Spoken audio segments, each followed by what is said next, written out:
What do you say when your wife hands you fake divorce papers as an anniversary prank? And you calmly reply, "Interesting timing. When were you planning to mention the real joke? Your affair with Emily's husband?" My name is Daniel Pierce, and I have spent the last 12 years of my professional life sitting across from grieving people in quiet rooms with soft lighting and boxes of tissues on every surface, learning to read the micro expressions that flicker across human faces in the moments when they are trying hardest to hide what they are really feeling, and that training has made me very good at spotting deception, even when the person lying to me believes they are putting on a flawless performance. Tonight is our 7th wedding anniversary, and my wife Natalie has set the dining room table with our good china and the candles we save for special occasions, and she is smiling at me from across the table with the kind of brightness that would fool almost anyone, but I can see the tension in the muscles around her eyes, the way her pupils are slightly dilated despite the dim lighting, the way her left hand keeps moving to touch her throat in a self-soothing gesture that she probably does not even realize she is doing. We have just finished the main course, a roasted chicken with herbs that she knows is my favorite, and she is pouring wine into my glass with a hand that trembles just enough to make the liquid shimmer in the candlelight. And then she reaches under her chair and pulls out a manila envelope that has been waiting there like a coiled snake, and she slides it across the table toward me with a theatrical flourish that is meant to look playful but comes across as brittle and rehearsed.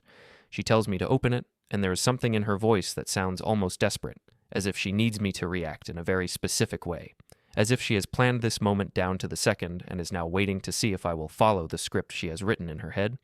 And I take the envelope and open it slowly, pulling out the papers inside and scanning the text with the same neutral expression I use when clients tell me their most painful truths. The papers are divorce documents, or at least they are meant to look like divorce documents, printed on legal-size paper with official-looking headers and paragraphs of dense text about the dissolution of marriage and the division of assets. And Natalie is watching me with her eyes wide and her lips pressed together as if she is trying not to laugh, as if this is the most clever and hilarious prank anyone has ever conceived, and I can feel the weight of her expectation pressing against me like a physical force, demanding that I react with shock or anger or confusion or some combination of all three. I set the papers down on the table beside my wine glass, and I look at her face, at the way her smile is starting to waver at the edges because I have not given her the reaction she was expecting, at the way her breathing has become shallow and quick, at the way her fingers are now gripping the edge of the table as if she needs something solid to hold on to, and I realize that whatever is happening here is not actually about the fake divorce papers at all, but about something much larger and more complicated that she has been carrying around inside herself and has finally decided to unleash on our anniversary. I let the silence stretch between us for a long moment, long enough that the candle flames begin to gutter in the still air, long enough that I can see the first flickers of uncertainty crossing her face, and then I speak in the same calm and measured tone I use when I am helping someone navigate the worst moments of their life. And I tell her that this is very interesting, that I appreciate the effort she put into making the documents look authentic, and then I pause and tilt my head slightly and ask her when she was planning to mention the other joke, the one where she has been seeing Emily's husband, Jason. Her face goes completely still for a fraction of a second, frozen in an expression that is somewhere between surprise and fear, and then her pupils dilate even further, and she breaks eye contact and looks down at her plate, and I watch her throat move as she swallows hard, and I know with absolute certainty that I am right, that the grief counselor's instinct that has been whispering warnings at me for the past few weeks was not paranoia or projection, but a recognition of patterns I have seen 100 times before in people who are trying to hide something they know will hurt the person across from them. She tries to recover by laughing, a sound that comes out too high and too forced, and she says that I must be joking, that this is just her playing around with the idea of surprising me, that she thought it would be funny to see my reaction, and I can hear the gears turning in her mind as she tries to figure out whether I actually know something or whether I am just making a wild guess. And I let her talk without interrupting, watching the way her hands move in quick, nervous gestures that contradict the lightness she is trying to project in her voice. She asks me why I would even say something like that, why I would bring Emily's husband into this conversation, and there is a tremor in her voice now that she cannot quite control, and I realize that she is genuinely frightened by the possibility that I have seen through the carefully constructed facade she has been maintaining, that the performance she has been giving for weeks or maybe months is about to collapse under the weight of a single calm question. I do not answer her directly, do not give her the roadmap she needs to construct a plausible denial or explanation, and instead I stand up from the table and tell her that I need to think for a while, that this anniversary has given me a lot to process, and I watch her face cycle through confusion and relief and a kind of desperate hope that maybe she has escaped whatever trap she thought I was setting for her. I walk out of the dining room and down the hallway to my home office, a small room lined with books about grief and trauma and the psychology of loss. And I close the door behind me and sit down at my desk and pull out a notebook from the drawer, and I begin to write down everything I have observed over the past few weeks in the same methodical way I document client sessions, noting dates and times and behavioral patterns, building a timeline of small inconsistencies that individually might mean nothing, but together form a picture I can no longer ignore. I write about the nights she came home late with vague explanations about charity committee meetings, about the new password on her phone that she says is for security, but that appeared right around the time I noticed her texting more frequently, about the way she has started doing laundry on Friday mornings instead of Sunday afternoons, and how her coat has been hanging in a different spot in the closet. And as I write, I can feel the professional part of my mind clicking into place, the part that knows how to gather information without letting emotion cloud judgment, the part that understands that proof is built slowly and carefully from small observations rather than dramatic confrontations. I realize as I sit here in the quiet of my office with the sound of Natalie moving around in the kitchen filtering through the door that the anniversary prank was not meant to be funny at all, but was instead some kind of test or provocation, designed to see how I would react, designed to give her information she needed for some plan I do not yet fully understand, and I make a note to check her coat pockets in the morning after she leaves for her run, because there is something about the way she has been guarding that coat lately that has registered in the back of my mind as significant, something about the way she always takes it upstairs with her instead of leaving it by the door the way she used to, and I close the notebook and lock it back in the drawer and sit there in the silence, wondering what exactly I am going to find when I finally start looking in all the places she thinks I would never think to search. I wake up at 6:15 on Friday morning to the sound of Natalie moving around in the bedroom, pulling on her running clothes and lacing up her shoes with the kind of deliberate quietness that is meant to avoid waking me. And I keep my breathing slow and even and my eyes closed while I listen to her footsteps cross the hardwood floor and then descend the stairs. And I wait until I hear the front door close and the sound of her car starting in the driveway before I throw off the covers and get out of bed. She has been going for early morning runs 3 times a week for the past 2 months, a new habit she claims is about fitness and stress management, but I have noticed that she always takes her phone with her and that she comes back looking flushed and energized in a way that seems like more than just the afterglow of exercise. And this morning I am not going to spend the hour she is gone lying in bed wondering what she is really doing. I am going to use that time to look for the thing that has been nagging at the edge of my awareness for weeks now, the detail that does not fit into the pattern of her normal behavior. I go downstairs in my pajamas and walk directly to the coat closet by the front door, and I find her navy wool coat hanging on the second hook from the left where she always keeps it now, and I reach into the right pocket and find nothing but a crumpled tissue and a receipt from the grocery store. And I move to the left pocket and my fingers close around something smooth and rectangular, and I pull it out and find myself holding a hotel key card in a white paper sleeve, and written on the sleeve in black Sharpie marker are the initials JM in handwriting that is definitely not Natalie's. Handwriting that is angular and confident and belongs to someone who was comfortable enough to label this key card and give it to my wife for reasons I am just beginning to understand. I stand there in the dim light of the hallway, holding this small piece of plastic that represents a threshold I cannot uncross once I step over it, and I think about all the ways I could rationalize this discovery, all the innocent explanations I could construct if I wanted to protect myself from the truth. But my training has taught me that denial is just another form of grief, and I am not interested in prolonging the dying process of this marriage if it is already gone. I walk into the kitchen and turn on the overhead light and place the key card on the counter beside this morning's newspaper, and I take out my phone and open the camera app and take 3 photographs from different angles, making sure that the date stamp on the newspaper is clearly visible in each shot so that there can be no question about when this evidence was documented, and then I put the keycard back in the paper sleeve and return it to Natalie's coat pocket exactly where I found it.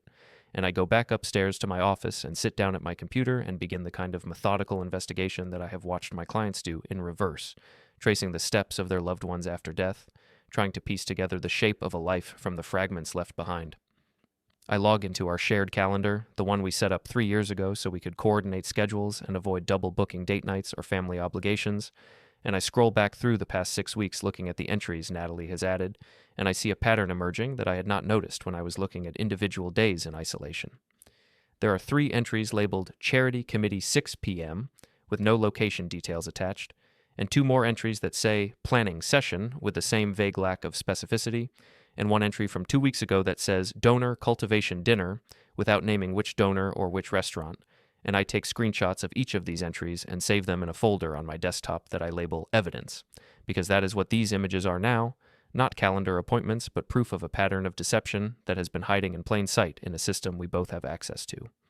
I close the calendar app and open our shared bank account, the one we use for household expenses and joint purchases, and I filter the transaction history to show only the past 60 days, and I scroll through the list of grocery stores and utility payments and gas station charges until I find something that makes my chest tighten with recognition. There is a charge from 3 weeks ago for $87 at a hotel downtown, a hotel I have never stayed at and have no reason to visit, and the merchant description says Grand View Hotel Restaurant. And the timestamp shows Friday morning at 10:30, which would be right around brunch time. And I click on the transaction to see if there are any additional details, and I find a merchant category code that confirms this was a restaurant charge and not a room charge. But the fact that it appears on our shared account means that Natalie used our joint credit card to pay for a meal at a hotel restaurant on a Friday morning when she told me she was at a charity committee meeting that, according to her calendar entry, should have been on Thursday evening. I take a screenshot of this transaction and add it to my evidence folder, and then I go back through the transaction history looking for other hotel charges or restaurant charges that appear on days when Natalie said she was doing something else, and I find 2 more that fit the pattern. Smaller charges for coffee or drinks at venues that are not part of our normal routine, charges that individually could be explained away as random stops during a busy day, but that together with the calendar discrepancies start to form a picture of someone who is living a double life. I hear the sound of Natalie's car pulling into the driveway, and I quickly close all the browser windows and clear the recent file history on my computer, and I walk downstairs and start making coffee in the kitchen, as if this is just a normal Friday morning, as if I have not just spent the past 45 minutes documenting evidence of my wife's betrayal.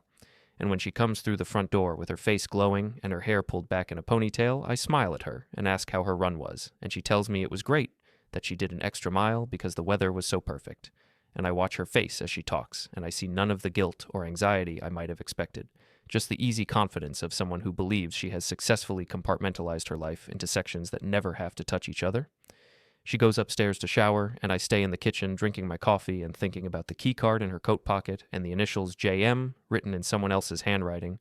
And I know with the certainty that comes from 12 years of reading people's faces that those initials stand for Jason Mercer, Emily's husband, the man who runs the charity where Natalie volunteers, the man who has been coming to our neighborhood barbecues and holiday parties for the past 5 years, the man who shook my hand 3 weeks ago at the school fundraiser and looked me in the eye and told me what a lucky guy I was to have such a wonderful and dedicated wife. I finish my coffee and rinse the cup and place it in the dishwasher. And I think about Emily, about whether she knows what her husband has been doing, about whether she is sitting in her own kitchen right now drinking her own coffee and wondering why Jason has been coming home late with vague explanations about donor meetings and strategic planning sessions.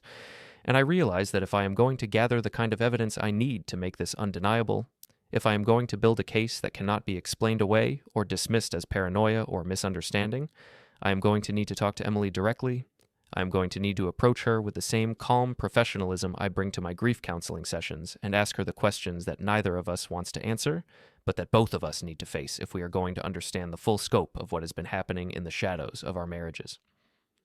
I pull out my phone and scroll through my contacts until I find Emily's number, and I compose a text message asking if she has time to talk this weekend about something important, something that affects both of our families, and I read the message 3 times before I send it. Because I know that once I press send, I am inviting her into this investigation. I am asking her to become a witness to her own husband's betrayal. And there is no way to do that gently or kindly. There is only the choice between the truth and the comfortable lie. And I have already decided which side of that line I am going to stand on. Emily responds to my text message within 20 minutes, a simple reply that says she is free Saturday evening if I want to come by her house after Jason takes their kids to soccer practice. And I can feel the weight of what she is not saying in that message. The acknowledgement that she already knows this conversation is going to be difficult, and that she wants to have it somewhere private, where her children will not overhear whatever truths we are about to share with each other. I spend the rest of Friday and all day Saturday moving through my normal routine with a kind of mechanical precision, seeing clients at my grief counseling practice and nodding sympathetically while they tell me about their losses. And the whole time I am aware of the irony that I am sitting in my office helping other people process their pain, while I am carefully documenting the death of my own marriage in a locked folder on my computer. Saturday evening arrives with the kind of gray autumn light that makes everything look washed out and temporary, and I drive to Emily's house on the other side of our neighborhood, a modest 2-story colonial with a carefully maintained lawn and a minivan in the driveway that has a stick figure family decal on the back window showing 2 parents and 3 children. And I sit in my car for a moment before I get out, rehearsing in my mind the approach I am going to take, the way I am going to present information without sounding accusatory or vindictive, the way I am going to give her space to react however she needs to react without trying to manage her emotions or steer her toward any particular conclusion. I walk up to the front door and ring the bell, and Emily answers almost immediately, as if she has been standing just inside waiting for me to arrive,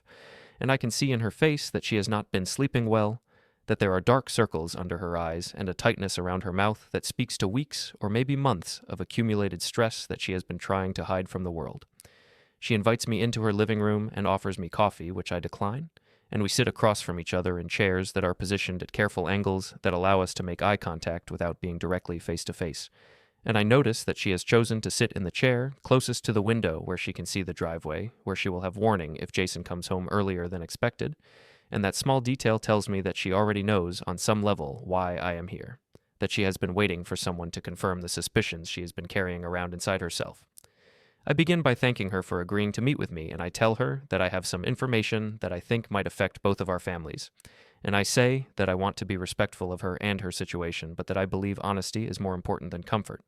And she nods and tells me that she appreciates the directness, that she has spent too much of her life trying to avoid difficult conversations, and that she is tired of pretending everything is fine when it clearly is not.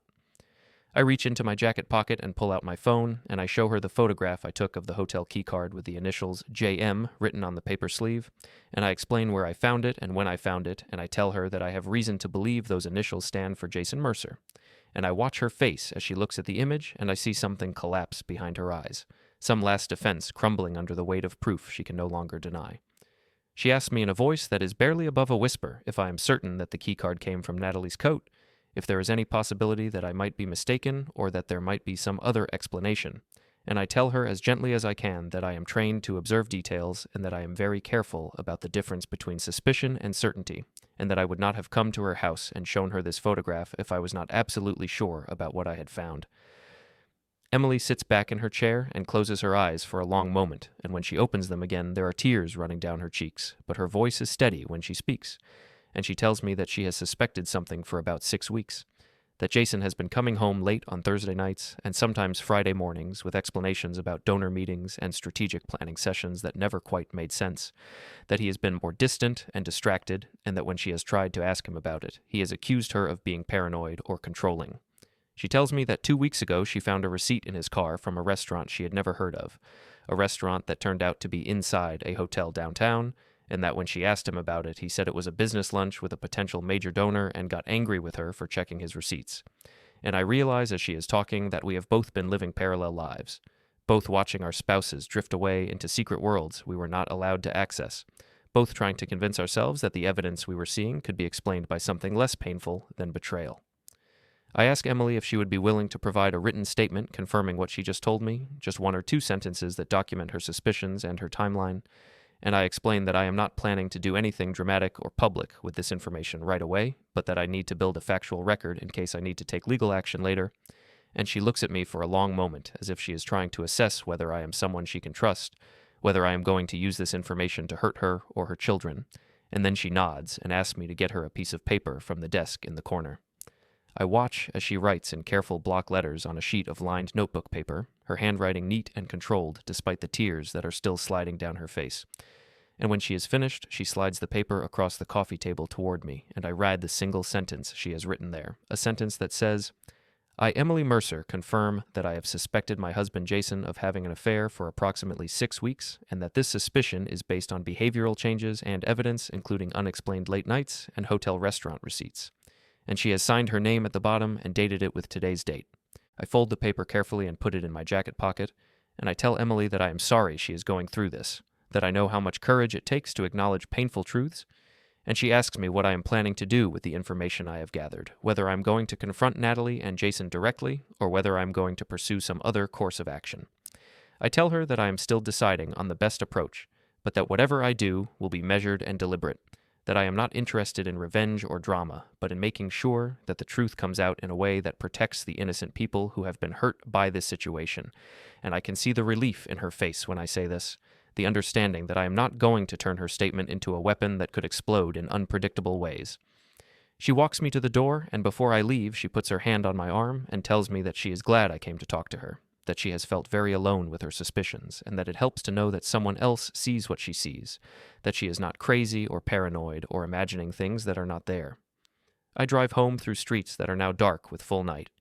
and I think about the piece of paper in my pocket and the photograph on my phone and the way these small fragments of evidence are starting to form a larger picture. And I realize that I am no longer just a husband who suspects his wife of cheating. I am now someone who is methodically building a case that will force everyone involved to confront the reality they have been trying to hide. When I get home, Natalie is sitting on the couch watching television, and she looks up and asks me where I have been, and I tell her I went for a drive to clear my head, that I have been thinking a lot about our anniversary and about what I want for our future, and she smiles at me with what looks like relief, as if she has convinced herself that my calm response to her divorce prank means that I have decided to let the whole thing go, that we can return to our comfortable routine of polite distance and unspoken tensions. I sit down beside her on the couch, and we watch television together in silence, and I am acutely aware of the space between us, the gulf that has opened up over weeks or months of small deceptions and unasked questions. And I know that this moment of false peace is temporary, that I am gathering my evidence and preparing for a confrontation that will shatter the facade we have been maintaining. But for now, I sit here beside my wife and let her believe that she has gotten away with something, that her secrets are still safe, because I have learned from my work with grieving clients that the most important moments require patience and careful preparation. And I am not going to act until I have assembled all the pieces I need to make sure that when the truth finally comes out, there will be no way for anyone to deny it or explain it away. Sunday afternoon arrives with the kind of pale sunlight that filters through clouds and makes everything look softer than it really is. And I am sitting at my desk in my home office reviewing the evidence I have collected so far when my phone buzzes with a text message from Natalie asking if I want to meet her for coffee at the place we used to go to when we were first dating. The little independent shop on Main Street with the mismatched furniture and the baristas who know everyone's order by heart. I read the message 3 times, analyzing the word choices and the timing, and I recognize this invitation for what it is. An attempt to reset the emotional temperature between us after the awkwardness of the anniversary prank, a gesture designed to reassure both of us that our marriage is still salvageable, and I text back that I will meet her there in an hour because I want to observe how she behaves when she thinks she is in control of the narrative, when she believes she is managing my perceptions and steering me away from the truth. I arrive at the coffee shop 5 minutes early and take a table near the window where I can watch Natalie approach from the parking lot, and when she walks through the door, she is smiling in a way that looks rehearsed, as if she has been practicing this expression in her car mirror, and she orders her usual vanilla latte and sits down across from me with her hands wrapped around the cup in a gesture that is meant to look casual and comfortable, but that I recognize as a self-soothing behavior, a way of giving her hands something to do while she figures out what to say. She starts by apologizing for the anniversary prank, telling me that it was a stupid idea that she got from her friend group, that they had been talking about ways to spice up long-term relationships, and someone had suggested doing something unexpected and dramatic, and she says she realizes now that divorce papers were probably not the right choice for unexpected and dramatic, that she should have thought more carefully about how that might make me feel. I listen to her apology without interrupting, noting the way she frames the situation as a well-intentioned mistake rather than a deliberate provocation, the way she shifts responsibility to her friend group while still maintaining the appearance of taking accountability, and when she finishes talking, I tell her that I appreciate the apology and that I understand she was trying to do something surprising, but that I think we might have deeper issues in our marriage that need to be addressed before we can just move past this and pretend everything is fine. She looks relieved when I say this, as if she was expecting me to be angry or accusatory, and is grateful that I am instead being reasonable and therapy-minded, and she says that she agrees completely, that she has been feeling like we have had a communication breakdown lately, that we have been living parallel lives instead of being true partners, and I notice that she uses the exact phrase, communication breakdown, 3 times in the span of 2 minutes, and my training in reading behavioral patterns tells me that this kind of repetition usually indicates scripted language, words that someone has been coached to say or has rehearsed in preparation for this conversation. I ask her how her week has been, keeping my voice light and conversational, and she tells me that it has been busy with charity work and household errands. And then she mentions almost as an aside that the Thursday committee meeting ran later than she expected, that she ended up grabbing dinner afterward with some of the other volunteers because everyone was hungry and nobody wanted to cook when they got home. I let her finish the story, and then I ask her what time the meeting ended, and she says it wrapped up around 8:30, and I file this information away in my mind next to the calendar entry I saw that listed the committee meeting for Thursday at 6 p.m., and I do the math in my head and realize that she is claiming the meeting ran for 2.5 hours, which seems like a very long time for a charity committee to discuss whatever they needed to discuss. But I do not challenge her on this detail because I am not ready to reveal what I know. I am still in the evidence-gathering phase, and I need her to keep talking, to keep adding details to her story that I can later check against the documentary record I am building. She asks me how my week was, and I tell her about a particularly difficult client session, a widow who is struggling with the first anniversary of her husband's death, and Natalie makes sympathetic noises and says that it must be so hard to do the work I do, to sit with people's pain all day and try to help them make sense of it. And there is something in the way she says this that feels performative, as if she is demonstrating concern rather than actually feeling it, and I realize that this is what our marriage has become, a series of performances where we both play our assigned roles without ever quite connecting with each other on any genuine level. I excuse myself to go to the restroom, and while I'm standing at the sink washing my hands, I pull out my phone and open the Notes app, and I type a quick entry documenting the contradiction between what Natalie just told me about Thursday night and what I remember from her earlier version of the story. The version where she mentioned the committee meeting as a quick session rather than an extended evening event, and I note the timestamp and the location and the exact phrases she used, and then I return to the table where Natalie is scrolling through her phone with a slight frown on her face. We finish our coffee and make small talk about upcoming social obligations and household repairs that need to be scheduled, and the whole conversation feels like we are two actors reading lines from a script neither of us wrote. And when we finally leave the coffee shop and walk to our separate cars, I feel a strange sense of relief that I can stop performing for a while, that I can drop the mask of the concerned husband who is trying to work through marriage difficulties and return to being the investigator who is methodically documenting his wife's deception. I sit in my car in the parking lot and watch Natalie drive away, and I think about the phrase communication breakdown that she repeated 3 times. And I wonder who taught her that phrase. Which of her friends or which online article or which therapist she might have consulted suggested that this was the right language to use when trying to deflect from deeper problems in a relationship. When I get home, I go directly to my office and I open the evidence folder on my computer and I create a new document where I transcribe the conversation I just had with Natalie, writing down as much as I can remember of what she said and how she said it, noting the contradiction about Thursday night and the scripted quality of her apology and the way she seemed relieved when I suggested we had communication problems rather than trust problems. I save the document with today's date, and I add it to the growing collection of files that document the slow unraveling of my marriage, and I sit back in my chair and look at the folder icon on my screen, and I think about how strange it is that the end of a 7-year marriage can be reduced to a series of screenshots and transcribed conversations and photographs of hotel keycards, how something that once felt solid and permanent can be revealed as nothing more than a fragile construction of shared illusions and convenient lies. My phone buzzes with a notification, and I look down to see that I have received an email from my mother-in-law, Margaret, Natalie's mother, inviting us to Sunday dinner next weekend at her house, and I stare at the invitation for a long moment, thinking about the timing, thinking about whether next Sunday might be the right moment to present some of my evidence in a controlled environment where there will be witnesses, where Natalie will not be able to simply walk away or deflect or change the subject the way she did at the coffee shop this afternoon. Margaret is a retired judge who spent 30 years on the bench hearing family law cases, and I know from conversations we have had over the years that she has very strong feelings about honesty and accountability, that she believes truth is more important than comfort, and that lies corrode relationships from the inside, no matter how well-intentioned they might be. And I realize that if I am going to present evidence of Natalie's affair to anyone in her family, Margaret would be the person most likely to demand answers rather than making excuses. I compose a response to Margaret's email saying that I would be happy to come to dinner next Sunday and that I am looking forward to seeing everyone.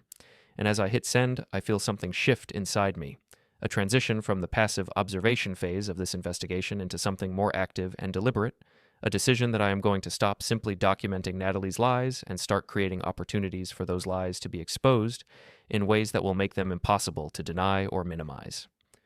I close my laptop and I walk downstairs to find Natalie in the kitchen preparing dinner, and I tell her that her mother invited us to Sunday dinner next weekend, and she says that sounds nice,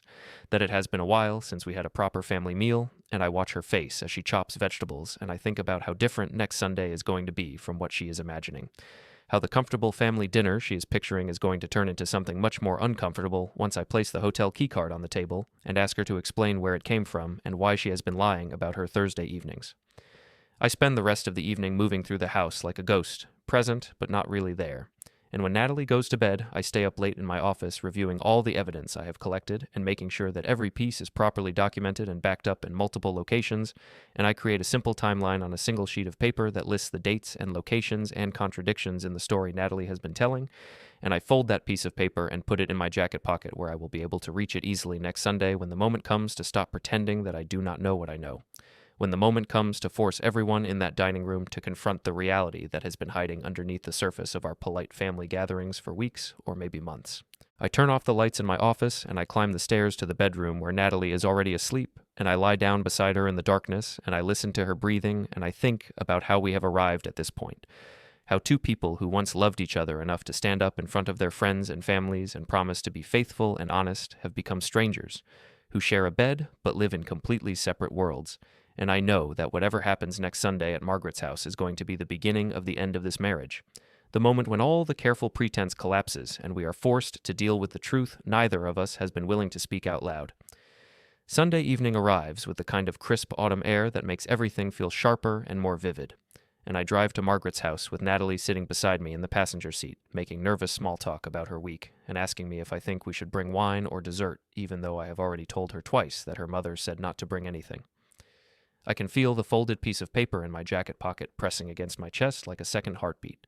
and I have rehearsed in my mind a dozen times exactly how I am going to introduce the evidence without seeming aggressive or vindictive, how I am going to let the facts speak for themselves and allow Margaret's judge-trained instincts to draw the conclusions that need to be drawn. We pull into the driveway of the large Tudor-style house where Natalie grew up, and I can see through the front windows that the dining room table is already set with Margaret's good china and the silver candlesticks she only uses for special family occasions,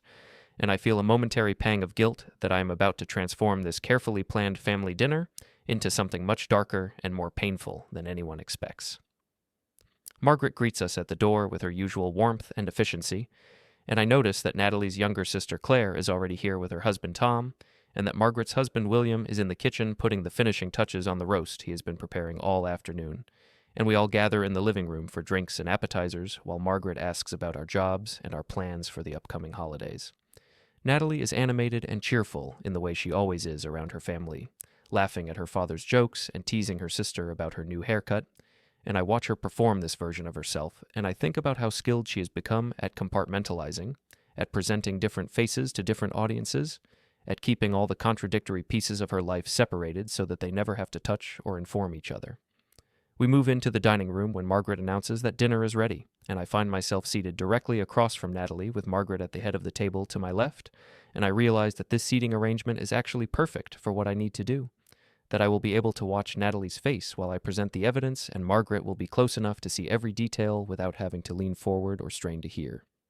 The conversation during the main course is pleasant and unremarkable, the kind of family chit-chat about work projects and home repairs and neighborhood gossip that fills the space between people who care about each other but do not know how to talk about anything deeper. And then Margaret turns to Natalie and asks how the charity work is going, whether the committee is making progress on the fundraising campaign they have been planning, and Natalie launches into an enthusiastic description of the various initiatives they have in the works, talking about donor outreach and event planning and volunteer coordination.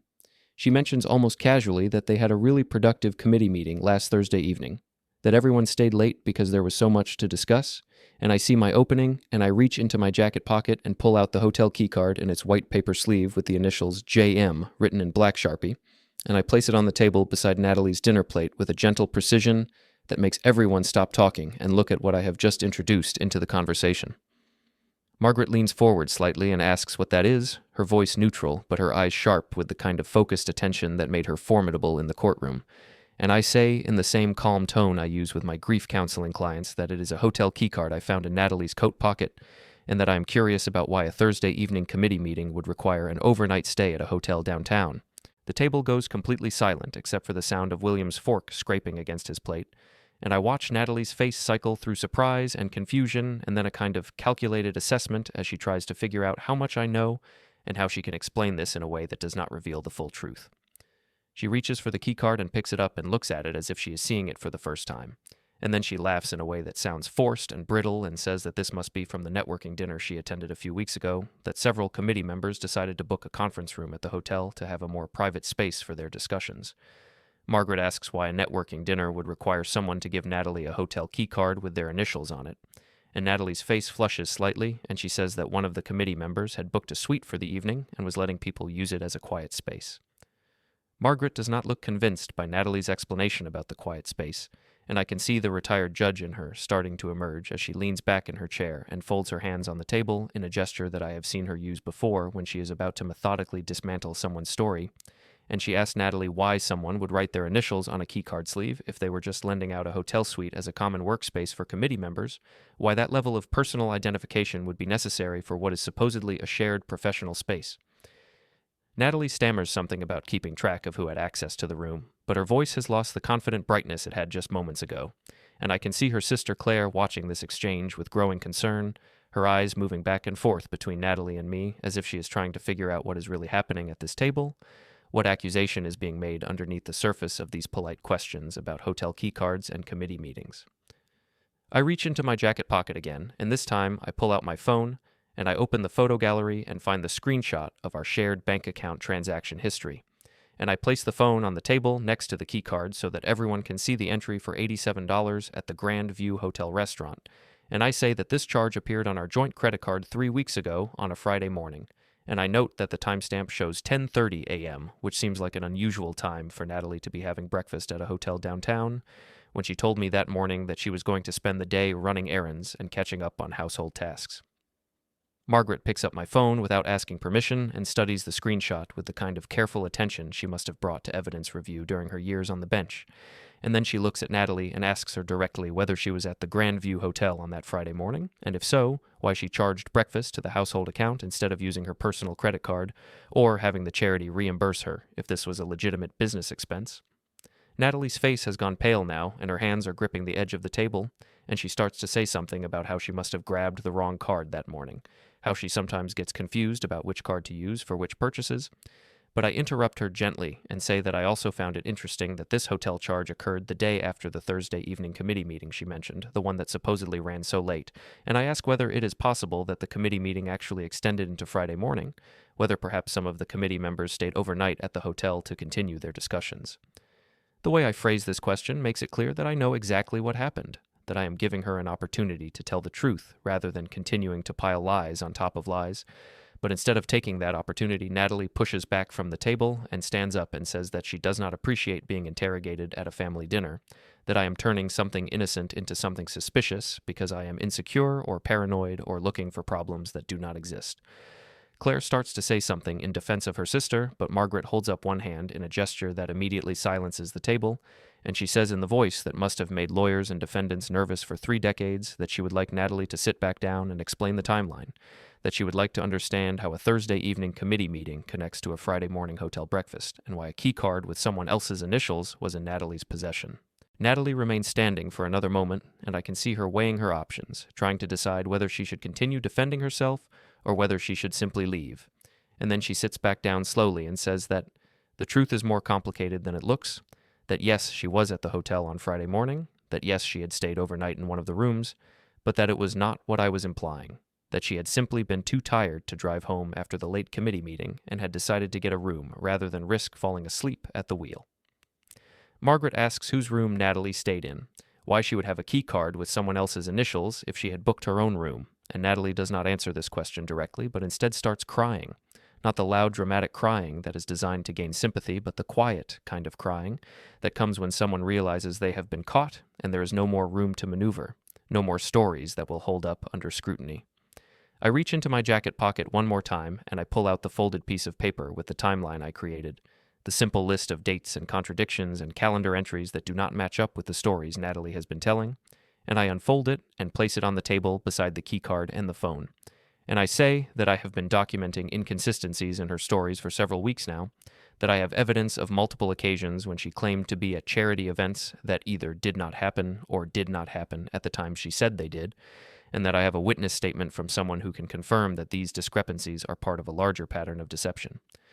William asks who the witness is, and I say that I would prefer not to name them at this moment out of respect for their privacy, but that if it becomes necessary, I can provide that information. And I look directly at Natalie when I say this, and I see recognition flash across her face.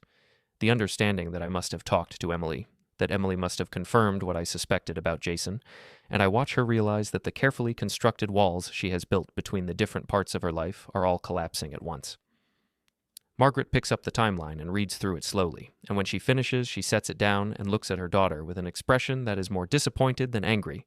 more sad than judgmental. And she asks Natalie if she has been having an affair, if all of these Thursday committee meetings and networking dinners and late nights have been cover stories for a relationship with someone else.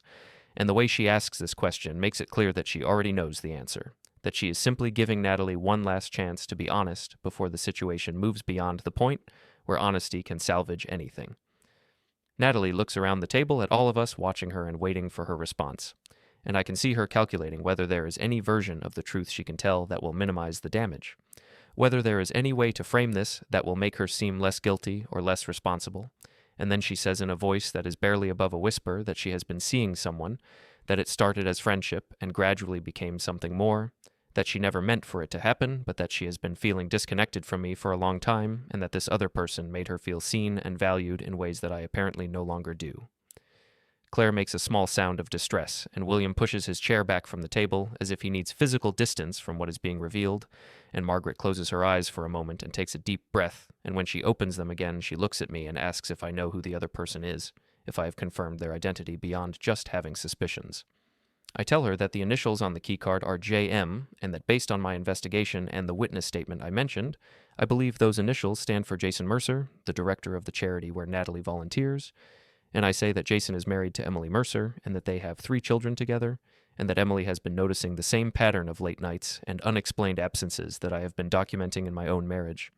The silence that follows this revelation is so complete that I can hear the clock ticking in the hallway, and the sound of a car passing on the street outside, and I watch Natalie's face as she realizes that I have not just discovered her affair, but that I have investigated it thoroughly, that I have built a case with evidence and witnesses, that I have approached this with the same methodical care I bring to my professional work.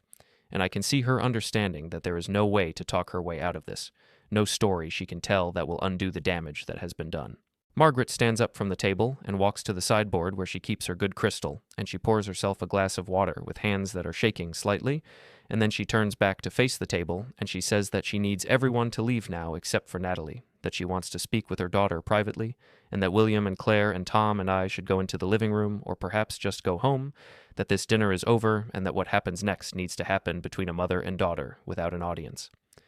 I stand up and collect the keycard and my phone and the timeline from the table, and I fold the paper and put everything back in my jacket pocket. And I look at Natalie one more time, and I see that she is staring at her hands in her lap, that she cannot meet my eyes or anyone else's eyes. And I walk out of the dining room without saying anything, because there is nothing left to say that has not already been said by the evidence sitting on Margaret's dinner table.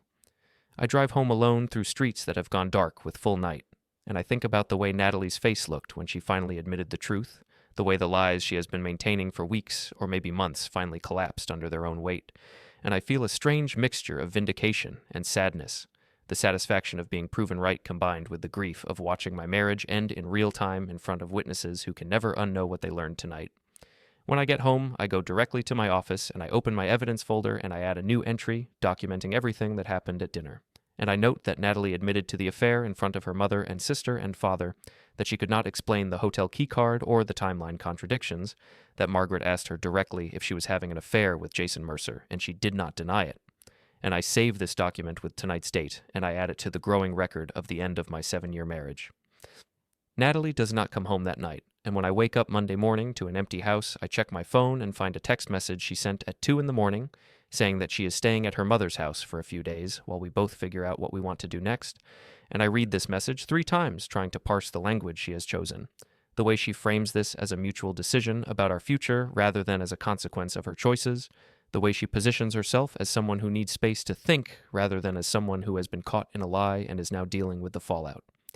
I get ready for work with the same mechanical routine I have followed for years, shower and coffee and the drive to my office where I will spend the day sitting across from grieving clients and helping them process losses that feel much cleaner and more straightforward than the complicated mess of my own life. And I think about the irony that I am a professional grief counselor who specializes in helping people move through the stages of loss, while I am simultaneously experiencing my own kind of death. The death of a marriage that I thought was damaged but repairable, but that now appears to have been hollow at its core for longer than I want to acknowledge. My first client session of the day is with the widow I mentioned to Natalie at the coffee shop, the woman who is approaching the first anniversary of her husband's death, and she sits in the chair across from me and talks about how everyone keeps telling her that the first year is the hardest, that once she gets past this anniversary milestone, things will start to feel easier, but that she does not believe them because the absence of her husband has not diminished with time. It has simply changed shape, becoming less acute but more permanent, less like a wound and more like a scar that will always be part of her landscape. I listen to her with the professional attention I have trained myself to maintain even when my personal life is in chaos, and I hear in her words an echo of what I am beginning to understand about my own situation, that the loss of trust in a marriage is not something that can be repaired by apologies or couples therapy or renewed commitment, that once you have seen the evidence of betrayal documented in hotel keycards and bank statements and contradictory timelines, something fundamental has broken that cannot be put back together no matter how much both parties might want to return to the comfortable illusion they lived in before the truth emerged. Between client sessions, I check my phone and find a voicemail from a number I do not immediately recognize. And when I listen to the message, I hear Jason Mercer's voice, smooth and confident and slightly annoyed, saying that he thinks we need to talk man to man before the situation gets out of hand, that there are clearly some misunderstandings that need to be cleared up, and that he would appreciate it if I could give him a call back at my earliest convenience so we can have a rational adult conversation about whatever concerns I might have. I listened to this message twice, noting the way he frames the situation as a misunderstanding rather than as documented evidence of an affair, the way he positions himself as the reasonable party who is willing to have a conversation while implying that I am the one who is overreacting or jumping to conclusions, and I realize that he does not yet know how much evidence I have gathered, that he thinks he can charm or intimidate or logic his way out of this the way he has probably charmed and intimidated and logicked his way out of difficult situations throughout his career as a charity director. I do not call Jason back immediately because I want time to think about the best way to handle this interaction, whether I should engage with him at all or whether I should let the evidence speak for itself without giving him an opportunity to spin a narrative that might confuse or complicate the clear picture I have been building. Instead, I send a text message to Emily asking if she has heard from Jason in the past 24 hours, if he knows that I spoke with her, and she responds within minutes saying that Jason came home last night in a strange mood, that he has been locked in his home office all morning making phone calls, and that she has a feeling something significant has happened, but he will not tell her what. I thank her for the information, and I tell her that I presented evidence of the affair at a family dinner last night, that Natalie admitted to the relationship in front of her mother and sister, and that Jason probably knows by now that his secret is no longer secret, that multiple people are aware of what he and Natalie have been doing, and that the comfortable compartmentalization he has been maintaining is about to collapse. That afternoon, I have a meeting with a new client, a man whose adult son died by suicide 3 months ago, and he sits in my office with his shoulders hunched and his hands clenched in his lap, and he tells me that he keeps going over every conversation he had with his son in the weeks before his death, looking for signs he missed, warnings he should have heeded, moments when he could have intervened and changed the outcome. I recognize in his story the same pattern of retrospective analysis I have been doing with my own marriage, the way we review the past looking for the exact moment when things went wrong, the precise decision point where a different choice might have led to a different result, and I tell him what I tell all my clients who are stuck in this kind of recursive thinking, that we cannot change the past by examining it more closely, that the only power we have is to decide how we are going to move forward from where we are now. And even as I am saying these words, I am thinking about how I need to apply them to my own situation, how I need to stop reviewing the evidence of Natalie's betrayal and start making concrete decisions about what comes next. After my last client session of the day, I sit in my office and I draft a formal email to the board of directors of the charity, where both Natalie and Jason volunteer, and I write in careful professional language that I am filing an ethics complaint against Jason Mercer, the charity director, citing concerns about his potential misuse of his position and his violation of the organization's policies regarding appropriate relationships with volunteers.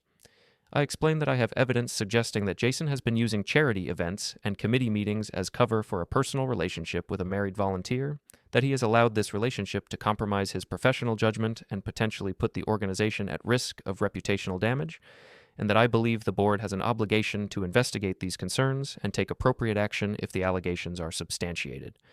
I attach copies of the calendar screenshots showing the phantom committee meetings, and I include a redacted version of Emily's witness statement that confirms Jason's pattern of unexplained absences and suspicious behavior, and I write in the closing paragraph that I am available to provide additional documentation if the board requires it, that I am filing this complaint not out of personal animosity, but out of genuine concern for the integrity of the organization and its mission. I read the email 5 times before sending it, checking every sentence to make sure that I have struck the right tone, that I sound like a concerned donor and community member rather than a vengeful spouse, that I am presenting verifiable facts rather than emotional accusations, and then I attach the evidence files and I add the email addresses for all 7 board members that I found on the charity's website, and I click send and watch the message disappear from my outbox. I know that this email is going to create immediate and significant consequences, that the board will be required by their own bylaws to investigate any ethics complaint filed against a senior staff member, that Jason will be notified of the complaint and will have an opportunity to respond,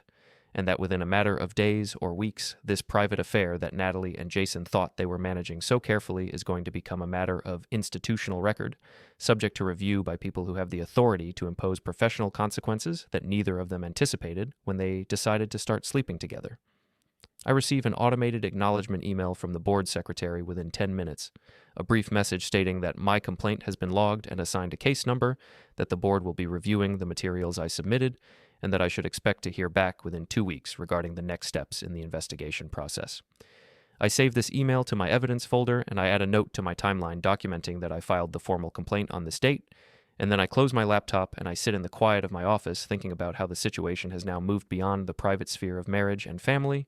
and into the public sphere of institutional accountability, how I have deliberately escalated this from a personal betrayal into a professional ethics matter that will have consequences extending far beyond just Natalie and me.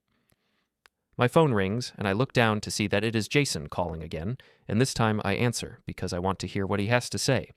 now that he presumably knows that Natalie admitted to the affair, now that he understands that I am not just a suspicious husband but someone who has been building a documented case against him. His voice when I answer is no longer smooth and confident, but tight and angry, and he says that he just got off the phone with Natalie and learned about what happened at the family dinner, and he wants to know what I think I am accomplishing by humiliating his wife in front of her family, by making private matters public in a way that serves no purpose except to cause pain. I let him finish his accusation, and then I tell him, in the same calm tone I have maintained throughout this entire process, that I did not make their affair public, that they made it public by conducting it in spaces and using resources that left a documentary trail, and that I simply followed that trail and presented the evidence to people who had a right to know that they were being lied to. Jason tells me that he wants to meet in person to discuss this situation like adults, and I tell him that I do not think a private meeting would be productive, that anything he wants to say to me can be said through appropriate channels, and he asks me what I mean by appropriate channels, and I tell him that he will find out soon enough, and then I end the call before he can respond because I have no interest in giving him an opportunity to threaten me or try to negotiate some kind of arrangement where we all agree to keep quiet and pretend this never happened. I add a note to my evidence folder documenting Jason's phone call and his attempt to arrange a private meeting, and I note the anger in his voice and the way he tried to frame me as the aggressor in this situation, and I recognize that he is starting to panic, that he is realizing that the walls are closing in and that his position as charity director and his reputation in the community are now at risk because of choices he made that seemed safe and manageable when they were hidden, but that look very different now that they are being examined in daylight. I drive home through evening traffic thinking about what tomorrow will bring, about whether Natalie will come back to the house or whether she will continue staying at her mother's, about whether Jason will try to contact me again or whether he will focus his energy on trying to control the narrative with the charity board. And I realize that I have set something in motion that has its own momentum now, that the evidence and the complaint and the institutional processes will continue to unfold according to their own logic, regardless of what any of us wants or how we feel about it, and that my role now is simply to continue documenting everything that happens and to respond calmly and factually to whatever comes next, trusting that the truth I have assembled will be more powerful than any story Jason or Natalie tries to construct to explain it away. The rest of the week unfolds with a strange kind of momentum that feels both too fast and too slow at the same time, as if I am watching my life happen from a distance while simultaneously being trapped inside every excruciating moment of it. And I move through my days seeing clients and going to the gym and buying groceries, while underneath all of that ordinary routine there is a constant awareness that everything has changed, that the marriage I thought I had is gone, and the person I thought I married turns out to have been someone else entirely, or at least someone capable of sustained deception in ways I had not imagined possible. Natalie sends me a series of text messages throughout the week, each one carefully crafted to sound reasonable and conciliatory, asking if we can meet to talk about next steps, suggesting that maybe we should see a marriage counselor together, saying that she knows she made terrible mistakes, but that she still loves me and wants to find a way to repair what has been broken, and I read these messages with the same analytical distance I bring to reviewing evidence, noting the language choices and the emotional appeals and the way she never quite takes full responsibility, but instead frames everything as mistakes or poor choices rather than as deliberate decisions to lie and betray. I do not respond to most of her messages because I am still trying to figure out what I want, whether there is any version of reconciliation that would feel acceptable to me, or whether the trust has been so thoroughly destroyed that the only path forward is separation and divorce. And I know from my work with grieving clients that you cannot force yourself to make major life decisions before you are ready. That sometimes you have to sit with the uncertainty and the pain and let the clarity emerge in its own time. On Wednesday afternoon, I receive an email from Rita Lawson, the chair of the charity board, a woman I've met several times at fundraising events and who has always struck me as someone who takes governance seriously, who understands that nonprofit organizations have to maintain strict ethical standards in order to preserve donor trust and community credibility. And her email says that the board has reviewed my complaint and the supporting documentation I provided, and that they have scheduled an emergency executive session for Saturday evening to discuss the allegations and determine what investigative steps need to be taken.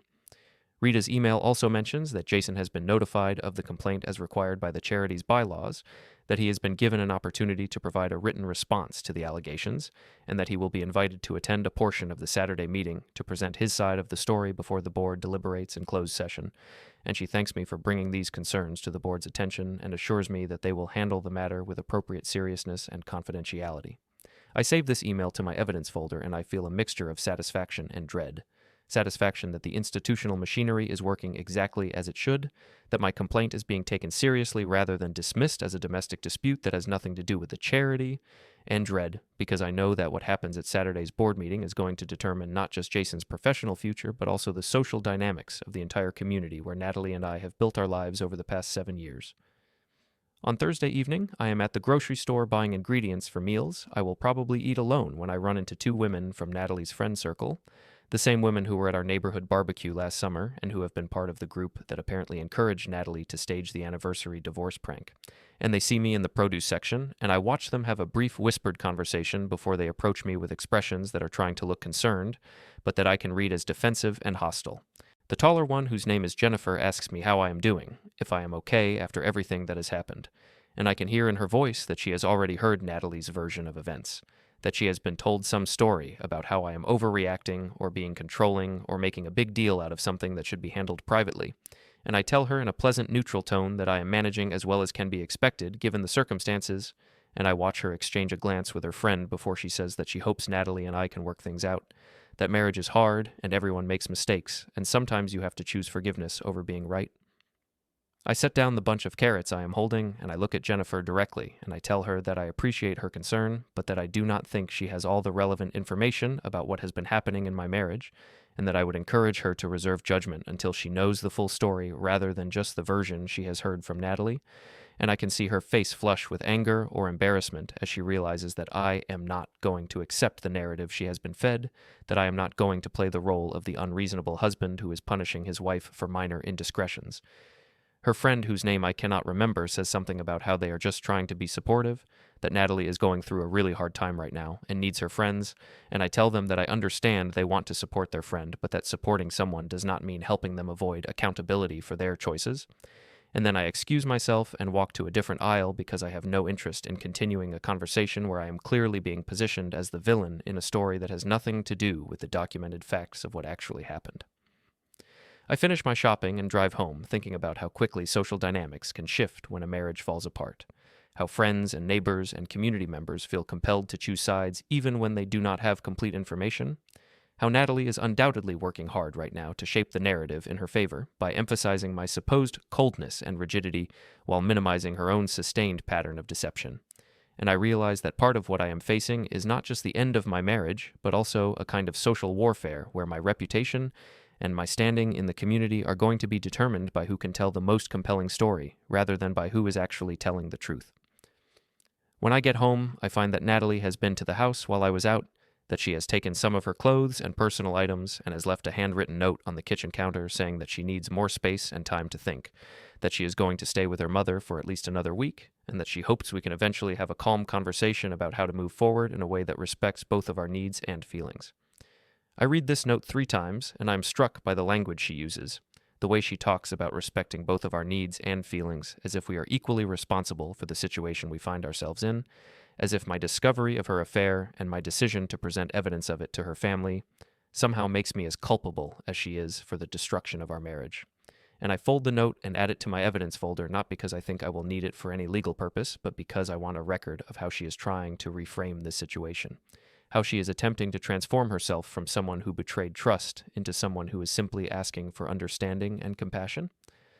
On Friday morning, I get a call from Margaret, my mother-in-law, and when I answer, she tells me in her direct judge voice that she wants me to know that she does not condone what Natalie has done, that she raised her daughter to be honest and accountable, and that she is deeply disappointed by the choices Natalie has made, and that regardless of what happens between Natalie and me, Margaret wants me to know that she respects the way I handled the situation at Sunday dinner, that I presented facts rather than accusations, and gave Natalie an opportunity to tell the truth rather than trapping her or humiliating her unnecessarily.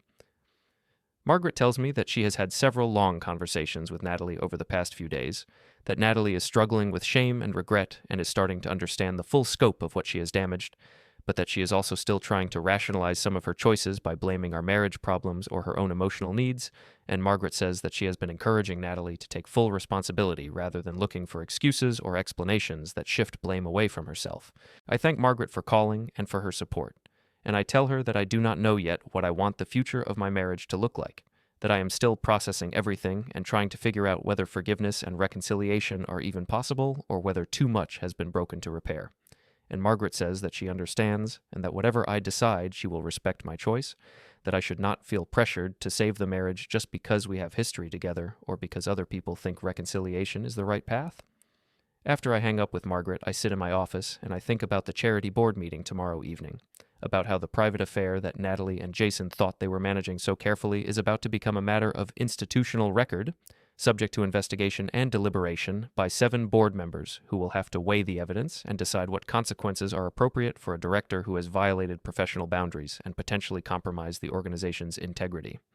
I think about whether I should attend the meeting or whether I should let the complaint speak for itself, whether my presence would help ensure that the board takes the matter seriously, or whether it would make me look vindictive and obsessed with revenge, rather than genuinely concerned about organizational ethics, and I decide that I will email Rita Lawson and ask whether the board would like me to be available to answer questions or provide additional context, leaving the decision up to her, rather than inserting myself into a process that has its own institutional logic and procedures. I spend Friday evening reviewing all the evidence I have collected one more time, making sure that everything is properly organized and documented, that there are no gaps or inconsistencies that Jason could exploit to create doubt or confusion. And I think about how strange it is that the end of a marriage can be reduced to a collection of digital files and written timelines, that something that once felt like the foundation of my adult life has become nothing more than data points in an investigation.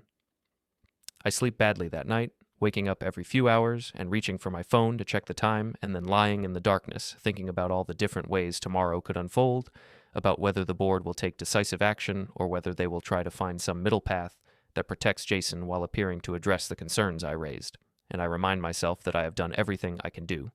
that I have presented clear evidence through appropriate channels, and that what happens next is no longer entirely in my control. Saturday morning arrives with gray skies and a cold wind that feels like autumn is finally giving way to winter, and I spend the day doing household chores and trying to distract myself from thinking about the board meeting that is scheduled for 6 o'clock this evening, and around 4 o'clock I receive a text message from Emily asking if I know what is happening at the charity tonight, saying that Jason has been acting strange all day, that he kept practicing some kind of speech in his home office and then tearing up pages and starting over. And I tell her about the board meeting and the ethics complaint, and she responds saying that she is glad someone is finally holding him accountable, that she is tired of being the only person who knows the truth and has to carry that knowledge alone. At 5:30, I get an email from Rita Lawson saying that the board has convened and is beginning its review of the complaint, that they do not need me to attend, but that they may reach out in the coming days if they have follow-up questions. And I save this email, and then I try to find something to occupy my mind for the next few hours while the board deliberates, but I find that I cannot concentrate on reading or television or any of the normal distractions I might use, And instead, I sit in my office refreshing my email every few minutes, waiting for news about what decision the board has reached and what consequences Jason will face for using his position to facilitate and conceal an affair that has damaged multiple families and violated the trust that donors and volunteers placed in him. At 8:45 Saturday evening, I receive an email from Rita Lawson with the subject line, "Board Decision, Confidential." And I open it with hands that are shaking slightly despite my efforts to maintain the calm detachment I have been cultivating throughout this entire process, and the email states that the board has completed its emergency review of the ethics complaint filed against Jason Mercer and has voted to suspend him from his position as charity director effective immediately pending completion of a full investigation into the allegations of professional misconduct and violation of organizational policies regarding appropriate relationships with volunteers. The charity's annual gala is scheduled for the following Saturday evening at the Downtown Convention Center, an event that has been planned for months and that typically draws over 200 donors and community leaders, and I receive an invitation in my email inbox on Monday morning, as if nothing has changed, as if the director whose suspension was just announced will not be standing at the podium giving his usual keynote address about the organization's mission and accomplishments, and I realize that this gala is going to become the public stage where the private scandal finally breaks into the open.